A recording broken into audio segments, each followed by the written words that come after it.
Haleluya. Bwana Yesu asifiwe sana na kusalimu katika jina la Yesu. Hujambo?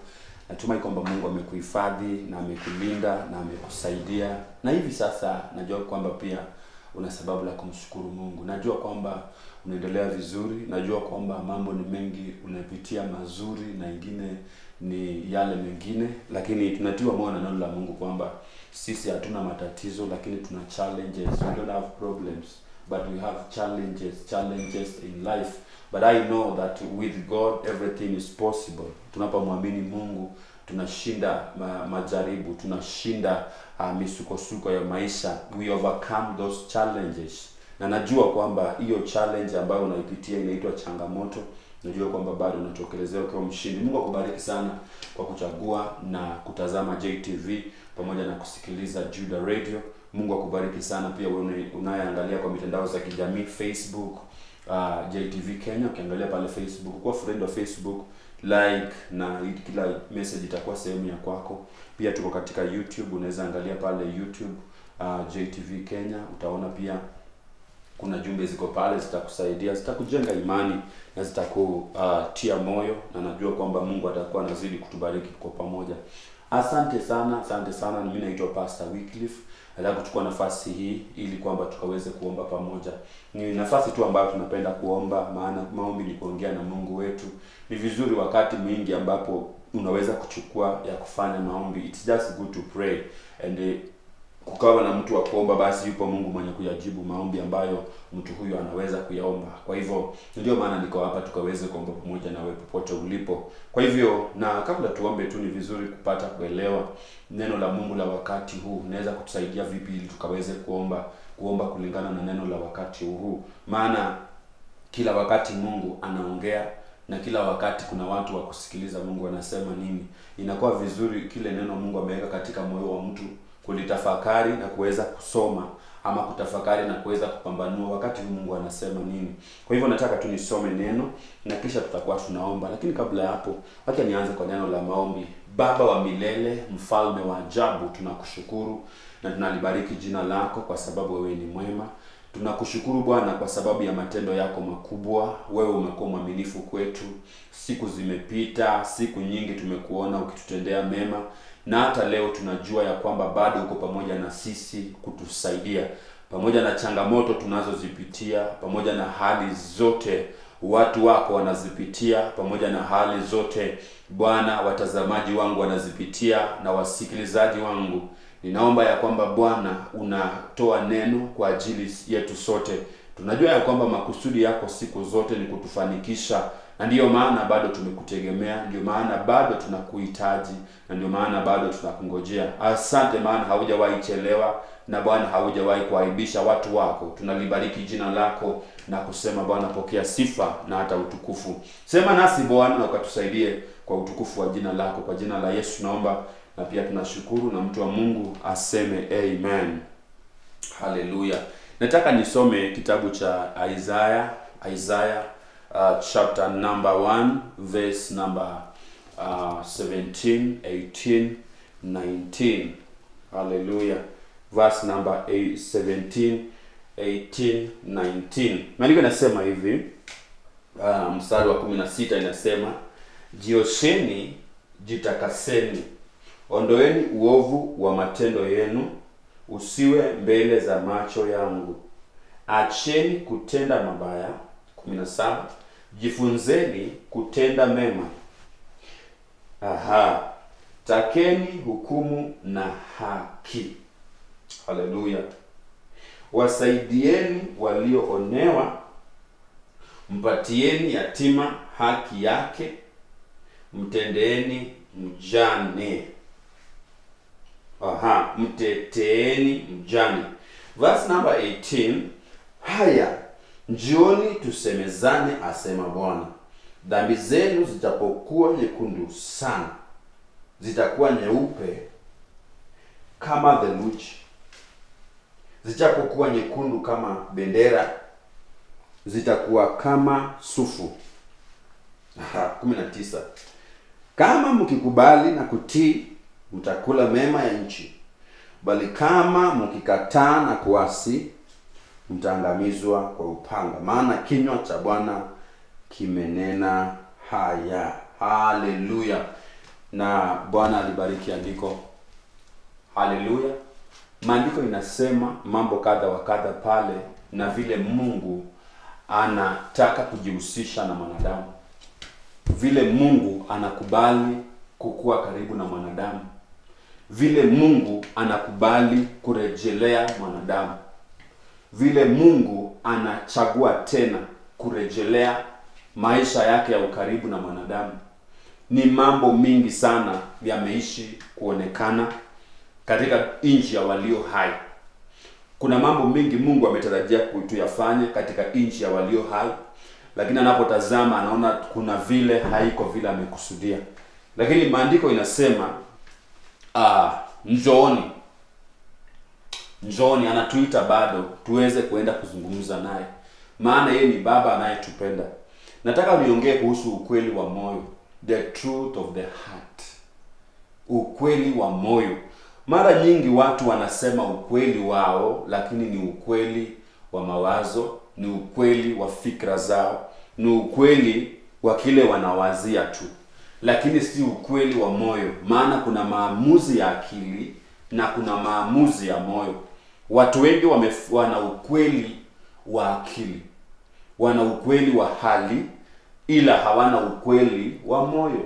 Na ninataka kuongea kuhusu ukweli wa moyo, maana Mungu anapotutazama anajua kile moyo wetu unaongea, anajua kile moyo unasema. Kuna watu wako katika maeneo magumu sana, lakini kuna kile mioyo zao zinasema. Kuna wale wamefinyiliwa na adui, lakini kuna kile moyo wao unasema.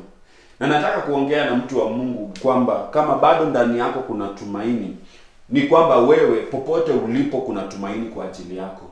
Kama ndani yako bado there is hope kwa situation unapitia, ina maana kwamba your rescue is just around the corner. Maana haijalishi kile mtu anapitia mahali mtu alio ndani, lakini moyo wake unasema nini katika hali hiyo. Moyo wake unatambua unatarajio lipi. Unatarajio la kufa ama unatarajio la kuokolewa.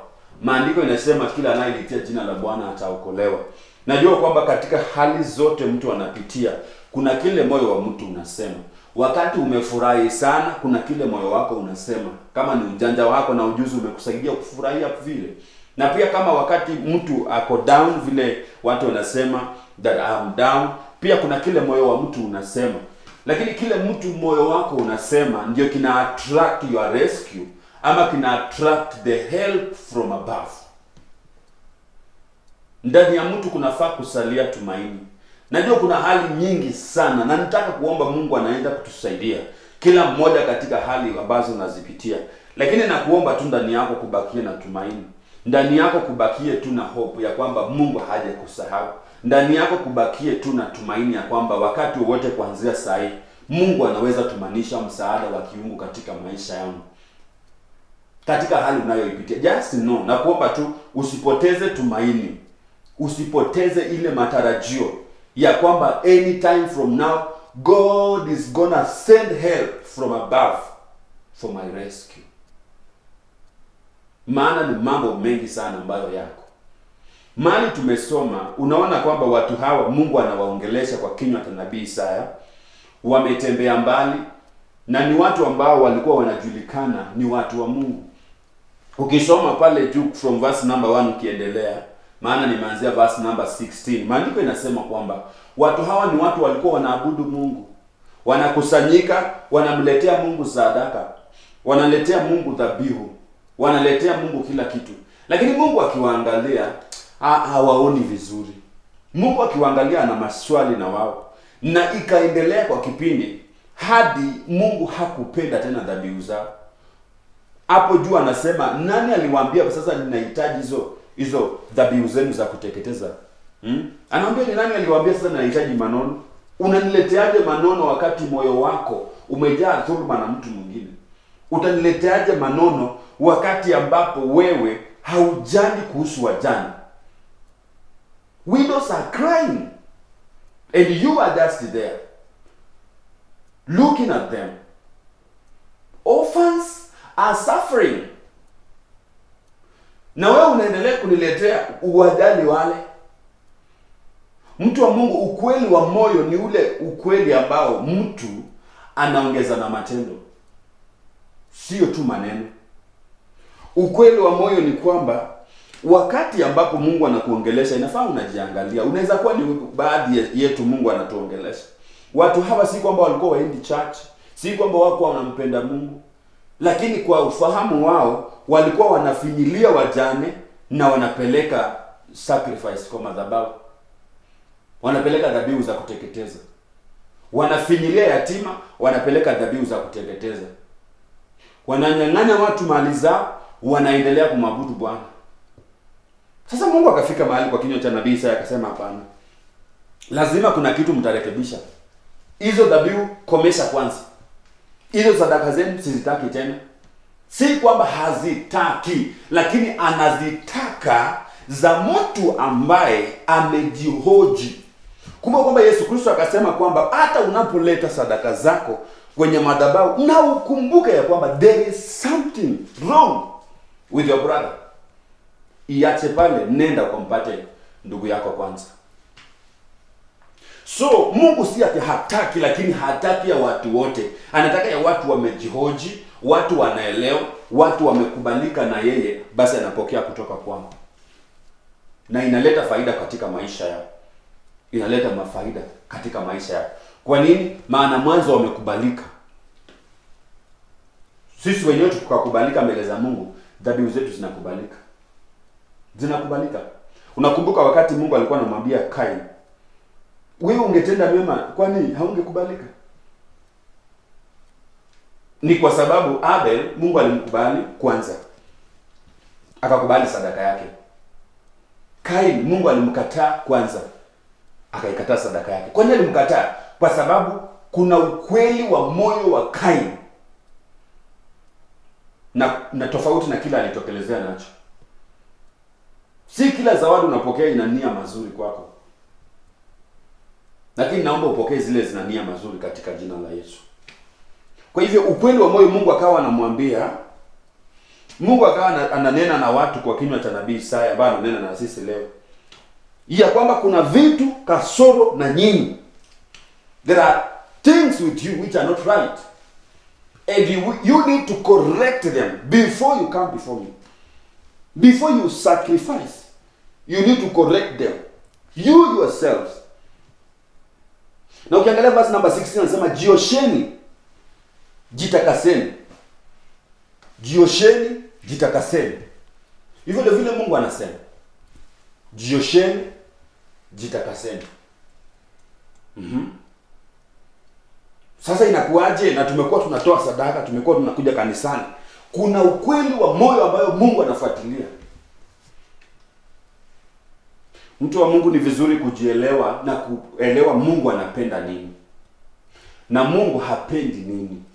Maana kuna kitu Mungu anapenda na kuna kitu Mungu hapendi. Na moja kati ya vitu nimekuja kugundua kile Mungu anadhamini sana ni uhusiano wa mtu na ndugu yake. Na kama kuna kitu Mungu anachukia kabisa ni mtu kumsemea mwingine uongo. Mtu kumsemea mwingine uongo, ushahidi wa uongo. Kama kuna vitu Mungu anapinga kwa namna zote ni ushahidi wa uongo. Maana kuna mashahidi wa uongo wamefanya wengi wameumia. Na ndio maana hapa nasema siwezi kubali kuendelea kupokea kutoka kwenu dhabihu zenu na sadaka zenu na sala zenu wakati ambapo kuna watu mmewafinyilia, wakati ambapo bado katikati yenu nasikia kilio cha wajane, bado katikati yenu nasikia kilio cha yatima, kwamba hakuna mtu anawaangalia. Hebu tusome hapo tuweze kuelewa maandiko yanasema namna gani. Verse number 18 inasema, haya njoni tusemezane. Hiyo ilikuwa verse number 17 inasema jifunzeni kutenda mema, takeni hukumu na haki. Yaani tujifunze kutenda mema tukijua ya kwamba na tutatarajia hukumu ya Mungu na haki yake. Tuwe tunatarajia hukumu ya Mungu na haki yake. Ukiangalia kwamba haki ya Mungu ikikuja hapa, nitawekwa side gani? Nitawekwa upande gani? Maana takeni hukumu na haki. Maana pamoja na Mungu kuwa baba, pia ni Mungu mwenye haki, pia ni Mungu mwenye kuhukumu. Kwa hiyo pamoja na vile tunamjua Mungu, tuelewe pia hizo sehemu zingine ni sehemu ya kwake. Haya, wacha tuone. Anasema wasaidieni walioonewa, mpatieni yatima haki yake.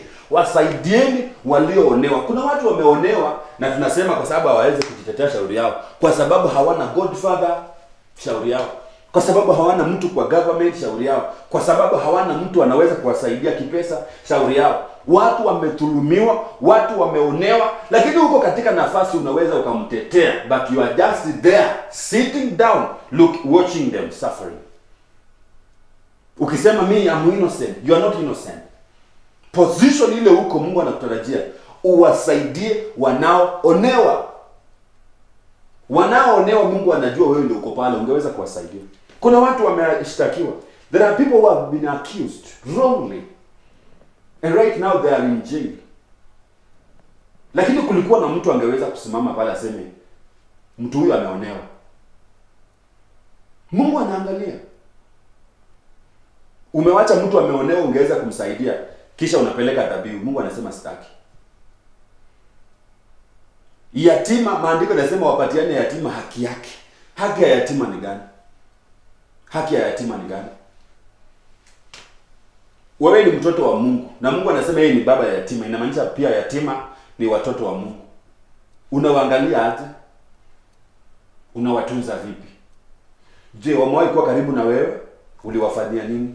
Sawa, hawajawahi kuwa karibu na wewe. Umewahi kundua kuna children's home? Umewahi kundua kuna orphanage? Umewahi fanya nini?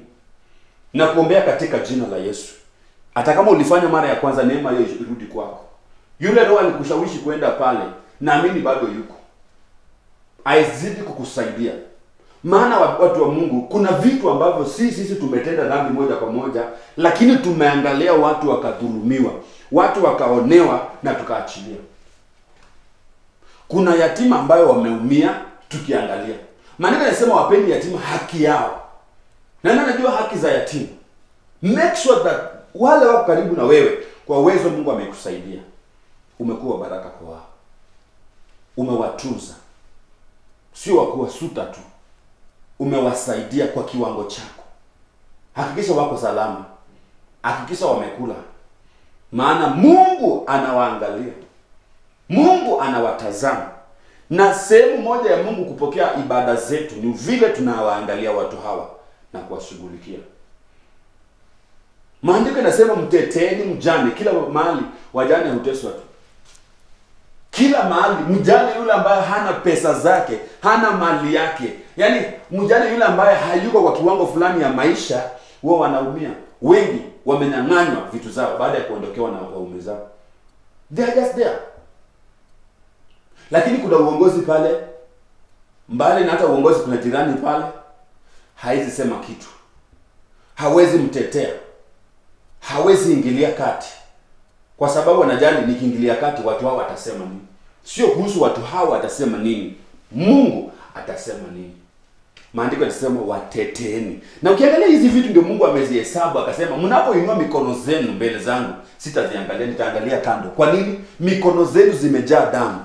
Mtu wa Mungu, si kwamba umeshika mtu ukamuua, lakini kwa sababu uliachilia damu yake ikamwagwa, ukiangalia ungeweza kusaidia, ungeweza kuokoa. Mjane anapolia kwa sababu ameteswa, kwa sababu amedhulumiwa. Yatima anapolia kwa sababu amekosa haki yake. Wakati watu wanachukuliwa vibaya, watu wanaonewa, mtu anafungwa 30 years, mtu anafungwa 70 years kwa makosa ya kuwekelewa. Na kuna mtu alikuwa pale angeweza kumsaidia. Mtu anapoteza mali zake kwa kiasi ambapo mtu angetokelezea, angeweza kusaidia. Mtu angetokea angeweza kusaidia. Lakini mtu amepoteza mali zake. Na mtu alikuwa kusaidia na sasa hakuweza kusaidia. Maandiko yanasema kwamba wakati mnainua mikono mbele za Bwana, Mungu anaangalia kando. Kwa nini anaangalia kando? Anasema mikono zenu zimejaa damu. Wakati tunamtolea Bwana, anasema sitaki dhabihu zenu. Na anauliza ni nani alikuambia, nani alikuharibu akili kwamba ile kitu mimi naangalia ni dhabihu zako pekee? Nani alikuharibu akili kwamba ile kitu mimi huwa naishi nikitamani ni nyama? Who told you? Who cheated on you? Anasema I don't need them. Lakini sasa verse 19 anasema, sasa ukishajifunza kutenda mema, ujifundisha kutenda mema. Sasa anasema hivi, verse number 20. Hallelujah. Anasema kama mkikubali na kutii. Kukubali na kutii nini? Kile amesema. Muende mrekebishe kwanza. Enda uangalie wajane wako sawa. Enda uangalie yatima wako sawa. Wanaonewa, watu wasionewe karibu na wewe. Just make sure those people are enjoying life. Then ukishafanya hayo, ukishatengeneza mambo, then come. Let us reason together. Sasa hapa ndio ukweli wa moyo huko, maana kuna watu wengi tumekuja ku reason together wakati hatujaenda kurekebisha mambo. Tunasema hiyo tu Mungu anaelewa, acha ikae hivyo. Bana tu unisamee, acha ile ikae hivyo. Acha let's just. Maandiko yanasema kama watakubali kurudi, yani watakubali na kutii kile nimewaambia, waende warekebishe, waende waangalie kile nimesema, wafanye hivyo, basi watakula mema ya nchi. Lakini anasema nini verse 19? Wacha nisome verse 19. Verse number 19. Anasema hivi, kama mkikubali na kutii, mtakula mema ya nchi. Verse 20. Bali mkikataa, bali kama mkikataa na kuasi, mtaangamia kwa upanga, maana kinywa cha Bwana kimenena. So it's just upon us. Mtu wa Mungu, ni ombi langu kwamba moyo wetu utakuwa mwepesi wa kukubaliana na kile Mungu amesema. Maagizo ya Mungu si magumu. Si magumu. Wewe anakuja na neema. Lakini maandiko yanasema basi kama wanadamu wanaweza kubali kurekebisha ile mambo wamefanya, ile kiasi wanaweza kurekebisha ile mahali bado, na wakubali hivyo na watii kile nimesema, basi watakula mema ya nchi. Kumbe kufurahia maisha kunaanza na mimi. Kumbe kufurahia maisha kunaanza na wewe, mtu wa Mungu, si shetani. Ondoa shetani hapo kidogo, mweke kando. Angalia tu life yako. Angalia tu ni mali gani umeachilia, mali gani mtu analia. Eti kwa sababu hamna uhusiano wa karibu, una uwezo wa kumfinyilia. Kwa sababu hauna uwezo. Mimi nakuuliza tu, kama hizo vitu zingekuwa ya brother yako, kama hizo vitu zingekuwa ya sister yako, hata kama amekosea, ungefanya vile unafanya? Kuna mbinu ungetumia. Mbona haujatumia kwa huyu? Because hamna uhusiano wa ukaribu. So utatumia vile unatumia. Maandiko yanasema go make peace with her, make peace with him, make peace with them, correct your ways, do some corrections. Enda ukafanya kazi fulani ya ziada, then come back. Ukikuja tutasemezana. Na sasa kama dhambi ilikuwa nyekundu, kama dhambi ilikuwa nyekundu, yani hata ilikuwa mbaya, lakini kuna zile umerudi kushughulikia, na kisha umeambia Mungu, nisafishe, niondolee kwa moyo wangu, nisiwe na roho kama hii ya kuwadhulumu watu, ya kuangalia yatima wakiteseka, ya kuwanyima yatima haki zao. Hauhitaji kuwa baba yake ama mjomba ya mtu ambaye ni yatima ndio umtetee. As long as you are there, make sure hanyanyaswi. Wale tunaajiri watu, ni vizuri ukaweze kuelewa kipimo ya kazi umempea mtu na mshahara unampatia. Maana wengine they are orphans. Ibada yako isije ikakataliwa. Mtumishi wa Mungu Paulo anasema kwa Warumi 12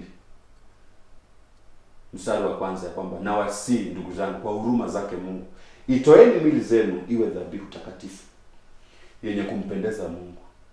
Kwa nini?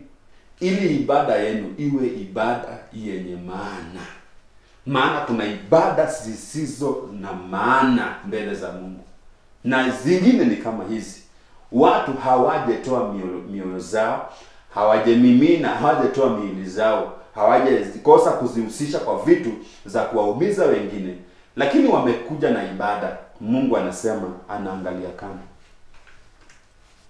Hata wanapotoa manono, Mungu hana haja nayo. Kwa nini? Kwa sababu hawajatoa mioyo zao, hawajajitoa mbele za Bwana. Kwa hiyo ibada yao inakosa kuwa na maana. Naomba katika jina la Yesu, ibada yako iwe na maana, ibada yangu iwe na maana. Itakuwaje na maana? Kwa sisi kuwa na ukweli wa moyo. Tunapoenda mbele za Mungu, hakika unajua ya kwamba sijekuwa chombo cha kutumika kudhulumu wengine. Mwanzo hakuna yatima karibu na mimi anaumia. Kwa uwezo Mungu amenisaidia, nimewasaidia. Yaani unafaa kukuwa na hiyo ndani yako. Ndani yetu tunafaa kukuwa na hiyo, watu wa Mungu. Hakuna wajane wako karibu na mimi, na kwa usemi na uwezo nilio nao wakanyanyaswa, nikiangalia niliwatetea kwa maneno, niliwatetea kwa matendo. Maana Mungu, wewe ni macho ya Mungu hapo ulipo. Haleluya. Wewe ni macho ya Mungu kwa hiyo ploti. Wewe ni macho ya Mungu kwa hiyo sehemu unaishi. Wewe ni macho ya Mungu hapo maeneo unakaa. Wewe ni macho ya Mungu hapo kanisani. Wewe ni macho ya Mungu hapo mahali mnaishi. Kwa hivyo angalia mambo vizuri, uyaweke vile yalivyo sawa, na Mungu akupende na apendezwe na ibada zetu. Mungu akikukubali, anakubali sadaka na dhabihu zako. Mungu akikukataa, hata ulete manono, hata yaangalia, hata yakubali. Nataka tuweze kuomba ya kwamba pamoja na mambo yote, Mungu anatusaidia. Mungu anatusaidia. Lakini inaanza na moyo ndani ukuwe na kuyeyuka. Unaanza na kujihoji, yawezekana kuna mambo kama haya umejihusisha nayo. Yawezekana tunaenda mbele za Mungu, tunamwambia Mungu, uachana tu na vile ninaendelea na kuwashughulikia yatima, uachana tu na vile naendelea kuwashughulikia wajane. Wewe sikia maombi yangu, wewe pokea sadaka yangu. I just want to tell you kwamba huyu mjane na huyu yatima na wewe mnamuomba Mungu mmoja. Can you imagine ingekuwa wewe, huyu anakuja kwako, yeye anakuja kwako, yeye anakuja kwako, na unawaona wote, ungemfanyia nini yule mtu? Na vile Mungu hana upendeleo, ni vizuri kuanza kuelewa kwamba Mungu mjane anaomba ndio ule unamuomba. Ni vizuri kuangalia na kuwa macho ya Mungu popote ulipo. Mungu akisema badilika ndio ukuje, just change. Kuna vitu unahitaji kuziacha na kuja kwa Bwana. Unahitaji kuweka amani na watu wote na unakuja kwa Bwana. Maandiko yanasema ukishafanya hivyo, aya, njooni tusemezane. Hata kama makosa yalikuwa kiasi gani, lakini umejirudia, mimi Mungu nitakusamehe. Mungu nitakuosha. Mwana mpotovu alivyoenda zake, maandiko inasema alijirudia. Na alipojirudia, urejesho wa maisha yake ilikuwa rahisi. Maana aliporudi kwa baba, mwanzo kabla arudi kwa baba, alijirudia, akaweka mawazo yake sawa, akafanya maamuzi yake sawa, kisha akarudi kwa baba. Alipofika baba alimpokea. Kwa nini? Alikuwa ameshajirudia kwa mawazo na kwa maneno. Nataka kuamini kwamba inafanyika hivyo katika maisha yetu. Usije ukakataliwa. Ibada zetu zisije zikakataliwa na Mungu katika jina la Yesu. Nataka tu nikaweze kuomba. Najua kuna watu wako katika maeneo tofauti. Kuna watu wanafinyiliwa sasa hivi. Nataka niombe msaada wa Mungu kwa kufikia. Mungu akatume mtu kwa ajili yako. Maana Mungu huwa anatuma watu. Na ndio maana hapa anasema mtetee mjane. Hakikisha yatima wamepata haki yao. Kwa sababu uko pale. Kuna yatima wanaumia sasa hivi, kuna wajane wanaumia, na kuna watu wanaonewa. Wengine wako kotini, wengine wako manyumbani, wengine wako kwa chief, wengine wako kwa polisi. Makosa si zao. Nataka niombe Mungu anatuma msaada katika jina la Yesu. Kuna watu hata wameshafungwa gerezani, lakini ni kwa sababu ya kuonewa. Kuonewa. I just want to pray ya kwamba Mungu anatuma msaada. Mungu anaingilia hizo kesi. Mungu anaingilia hiyo maisha. Mungu anaingilia hayo maneno. Lazima watu wa Mungu kukuwe na rescue ya watu wa Mungu. Ibada zetu zitakubalika wakati tunaangalia maisha ya watu wengine yanaendelea vipi. Mungu wetu ni wa upendo sana. Hawezi tu kupenda wewe ukafurahie, wakati mwingine anaumia zaidi. Na uko katika uwezo wako unaweza kumsave. Unaweza kumsaidia. Msaada si pesa tu. Msaada si vyakula tu. Unaweza ongea on their behalf. You can just speak to defend them. You can just raise your voice to defend them. Na wakuwe salama. I just want to pray. Baba wa mbinguni, katika jina la Yesu, wewe ni Mungu wa haki. Wewe ni Bwana wa mabwana, na wewe ni mfalme wa wafalme. Wewe unaishi milele yote. Hakuna mwingine aliye kama wewe. Bwana, tunakushukuru kwa neno lako. Tunasema Bwana, hakuna kama wewe. Tunatambua maeneo tumeenda na kufanya kinyume na mapenzi yako. Tunatambua ya kwamba tumekuwa sehemu Bwana ya kuwafanya watu wako wasiwe katika nafasi inayofaa. Wengi tumewaona Bwana wakidhulumiwa, na tungeweza kuongea wakuwe salama, lakini Bwana tukanyamaza. Wengi wameonewa na tukajua wameonewa na tukanyamaza. Bwana, wengi wamenyimwa haki zao ambao ni yatima, hawangeweza kujitetea maana walikosa mtetezi wa maisha yao. Bwana, wanateseka na wanaumia, na makosa haya Bwana yametuangukia sisi, maana tumekosa kuwasaidia tukisema Bwana si wetu, kumbe tumewanyima haki zao. Bwana, tunaomba rehema zako juu yetu. Tunatubu katika jina la Yesu, tukirejea Bwana, tukirejea katika meza yako Bwana, tunakuja tusemezane. Tunachagua kuwasamehe Bwana, tunachagua kuachilia, tunachagua Bwana, tunagundua tumefanya makosa, na leo hii Bwana tunasema ya kwamba Bwana utusamehe. Na sasa kuanzia sasa Bwana, ninaomba neema ya kwamba hatutaona watu wakiteswa na tunyamaze. Hatutaona wajane wakidhulumiwa na tukose kukuwa watetezi wao. Hatutakosa kuona yatima Bwana, tukose kuwapa haki zao. Tukose kuwalisha na kuwavisha na kuwatunza. Bwana, ninaomba neema hii katika kila mmoja, na ujasiri wa kuconfront kila hali inayotendeka karibu nasi, hali isiyofaa, katika jina la Yesu. Ninakemea maroho za uoga na kujidunisha. Ninaomba roho ya ujasiri katika moyo wa kila mmoja, ya kwamba hatutaangalia mambo tu kwa kutazama, lakini tutaingilia kati kuhakikisha ya kwamba haki imetendeka. Bwana, ninaomba msaada katika jina la Yesu ya wote ambao wamedhulumiwa katika maisha. Kuna wengi wako gerezani kimakosa. Wengi Bwana wako hata pale kwenye afisi za chifu. Wengi wako kwa police station sasa hivi. Wengi wako maeneo tofauti Bwana kwa sababu ya kuonewa. Ninaomba msaada katika jina la Yesu. Wewe uliye mtetezi wa haki, ninaomba Bwana msaada wa kimbingu katika jina la Yesu. Unainua mtu pale wa kuwatetea wale wa kuonewa.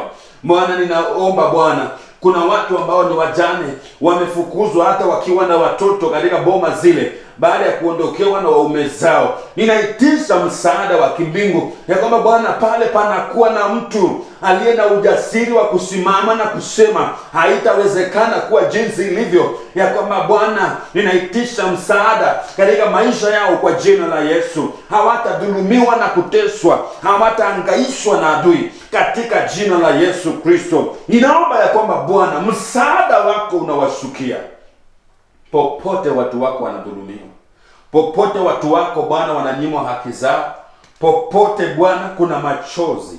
Ninaomba ya kwamba Bwana unafanya muujiza. Msaada wako utatumanishwa katika pembe zote kwa jina la Yesu, ili watu wako wakasaidike na wakaweze kuwa salama kwa utukufu wa jina lako. Ninakushukuru Bwana kwa sababu wewe ni mwema na fadhili zako ni za milele. Bwana, ninakushukuru. Asante Bwana kwa sababu ya wote wamekuwa wanafinyiliwa, maana sasa unawapatia msaada. Sasa msaada wako unawafikia katika jina la Yesu. Sasa neema yako inawafikia ili kuwaokoa na kuwaondoa kwenye mashimo ya uharibifu katika jina la Yesu Kristo. Ninaomba neema mpya katika kila moyo. Bwana, naomba amani yako inayopita fahamu na akili za wanadamu ikatawale mioyo za watu wako, wakati ambapo unashughulikia cases zao, wakati ambapo unashughulikia maisha yao. Kuna wengi wamezushika kwa sababu ya namna moja au nyingine. Ninaomba neema yako na msaada wako unaopatikana. Bwana, kuna watu kwa sababu ya mamlaka na cheo hatuwezi tukawafikia, lakini ninaomba msaada wa kimbingu Bwana ukaweze kuwafikia watu wako, wakaweze kuokolewa. Asante maana uko mwema. Asante maana unatenda. Asante maana wewe ni Mungu mzuri. Asante maana umesema tukikubali na kutii tutakula mema ya nchi. Tunatangaza kwamba hiyo ndio sehemu yetu. Tunakataa kuhangaika na tunakataa kuwa wajuaji. Tunakubaliana na mioyo zetu na tunatoka na ukweli wa moyo ya kwamba hapa nilikosea na ninarekebisha. Hapa nilidhulumu watu na ninarekebisha. Asante kwa sababu ya urejesho. Tunakupenda Bwana, tunakuinua. Bariki mtazamaji wangu. Naomba neno hili likawa halisi kwake. Asante kwa msikilizaji wangu. Natangaza baraka kwa maisha yake. Pamoja na changamoto anazozipitia, neema ikamtoshe. Uweza wake ukae katika maisha yako. Uweza wako Bwana ukatawale maisha yao katika jina la Yesu. Asante maana Bwana, wanaolia unawafuta machozi. Wengi wamekuwa wagonjwa. Bwana, asante kwa uponyaji. Maana msamaha wako unakuja na uponyaji. Oh God, I pray, heal your people in the name of Jesus. Let there be healing right now. I command healing in the name of Jesus. Popote ulipo, una maumivu, una magonjwa na maradhi, ninakamata mateka kila maroho zote za udhaifu na uchungu wote. I arrest you in the mighty name of Jesus. Right now I command healing. I command restoration. I decree and declare peace in your life right now in the mighty name of Jesus. Pokea uponyaji kuanzia kwa kichwa hadi kwa makucha za miguu katika jina la Yesu Kristo. Asante Bwana kwa sababu uko mwema. Tunakupenda na kuinua. Roho Mtakatifu, wewe ni mzuri na kutambua, na hata sasa wewe ni wa ajabu. Asante kwa kazi zako za ajabu. Nakushukuru Baba wa mbinguni kwa matendo yako ya ajabu. Pokea sifa, heshima na utukufu. Kwa jina la Yesu naomba na pia tunashukuru, na mtu wa Mungu aseme amen. Mungu akubariki sana na akutende mema. Naitwa Pastor Wycliffe na najua kwamba Mungu anaendelea kutenda mambo ya ajabu. Just check on your ways. Angalia, Mungu ako tayari kukupokea.